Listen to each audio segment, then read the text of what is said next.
आज मैं आप सबके लिए कहना चाहता हूं, ये तमाम मेंबर्स के लिए, एक एक घर की कंपनसेशन होगी, एक एक घर की, एक एक फैमिली की कंपनसेशन होगी।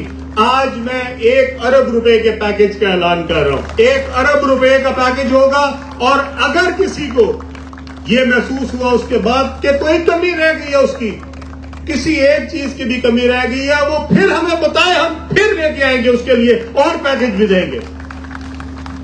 हर शख्स के एक एक घर की जब तक कंपनसेशन नहीं होगी, मैं चैन से नहीं बैठूंगा।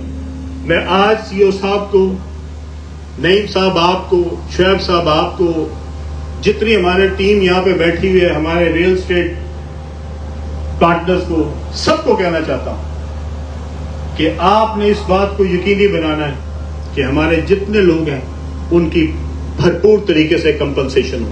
बहुत सारों ने माशाल्लाह हमें मुश्किल में देख के काफी पैसे कमाए, सोशल मीडिया पे